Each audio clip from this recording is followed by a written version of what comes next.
So, this is the Bush Whisperer coming at you from the Penguin Sanctuary, and I'm going to talk to you today about just exactly what are thoughts. And this is an interesting concept. I've spoken to you about emotion and idda, and how emotion is the raw substance flowing, the energy, the spiraling motion of energy, of experience that we fill this universe with, the raw substrate. Thoughts can be considered as containers. Thoughts can be considered as structuring units. And yes, I am in the beautiful Penguin Sanctuary. I'm walking through the Penguin Sanctuary. It's a grey day, overcast day.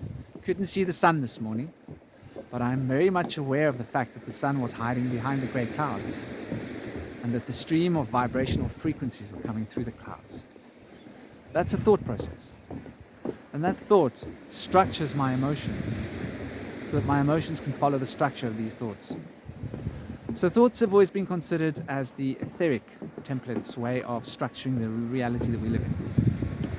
And now we're speaking about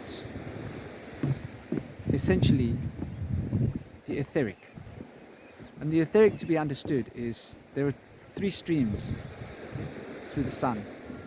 Essentially there's one stream, but that stream has got two polar extremities. And the stream is the consciousness field, which is based on the intelligence. And this consciousness field has the one polarity of electric and the other polarity of magnetism. And when we speak of magnetism, we speak in terms of the broad field of magnetism, not just electromagnetism that we've been taught to understand magnetism as.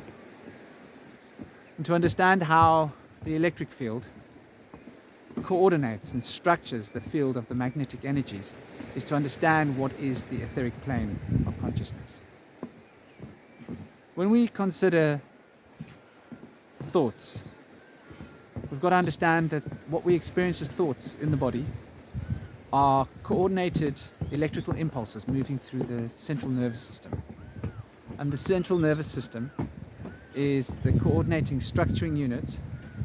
Joshua, please don't bump me, my boy. I'm busy making a video. That's lovely, but please don't bump me. I'm not being good. Aww, my little boy's feeling annoyed now because he keeps bumping me. I'm scared I'm going to trip over him. He's circling me like a little kitty. So we find that the mental impulse is the structuring impulse, and it gives structure to the emotions, it gives structure to the thoughts, it gives structure to the principles that we experience as reality. And so we can understand that the nature of thought and thinking is a conceptual fixation.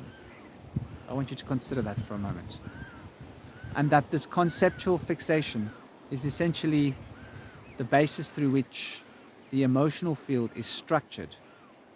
And so we consider the etheric field to be as a series of containers that structure the raw substrate of emotion, which is the basis of reality, into a mentally constructed realm so that this reality can exist between the substrate of emotion and thought as a continuum of being between these polarities, yang yin.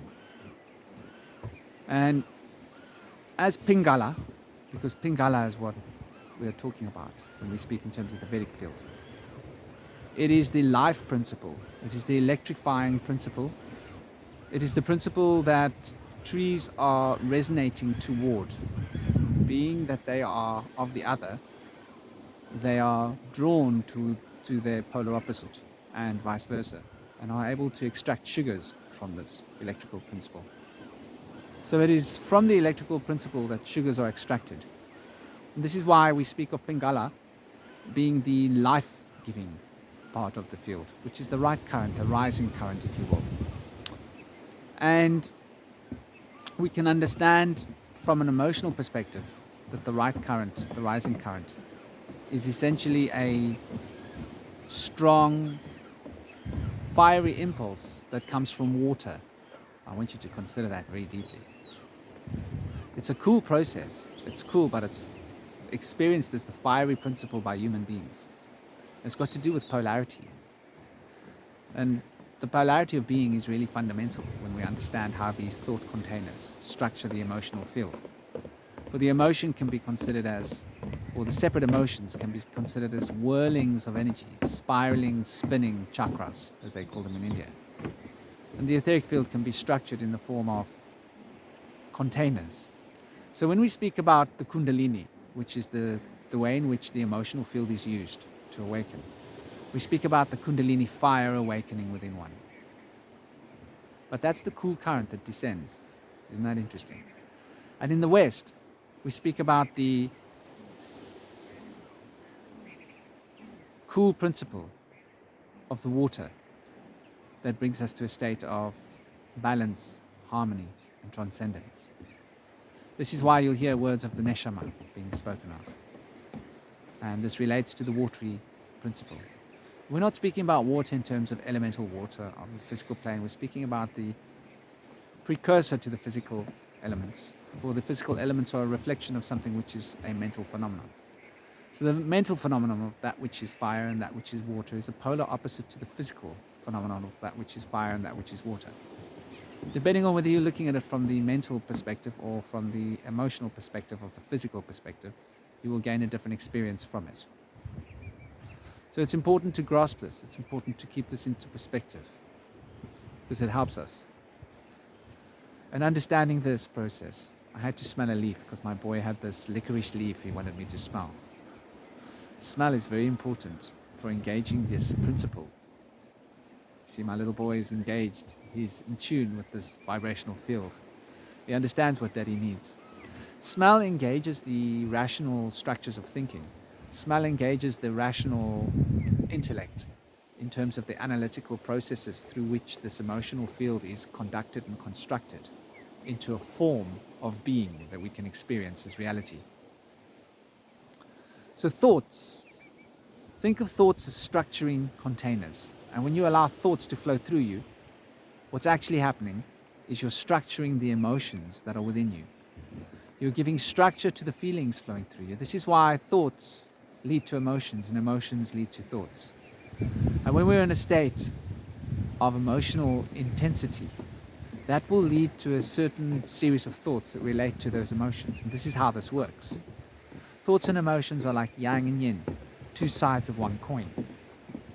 This is why it's important that we choose thoughts that are healthy, that we choose thoughts that are of a balanced nature, that we choose thoughts that are positively enhancing to our emotional field. And this is why it's so important to consider the words that you speak, because the words are the way in which these thoughts are structured, and the way that these thoughts are expressed from the electrical principles within the body are in terms of the words as it resonates through the inner ear and becomes an expression through the mouth. So that will give you an insight into why affirmations work so powerfully. Because affirmations are the way in which we coordinate the structuring framework of these encasing principles of thoughts. And when I speak of thoughts, I speak of thoughts as separate units of a greater structure. In the same way that you can consider emotions as separate units of a greater substrate of being. This is the Bush Whisperer coming at you from the beautiful Penguin Sanctuary. Have an absolutely gorgeous day. Om Shanti Shanti Shanti Shanti Shanti.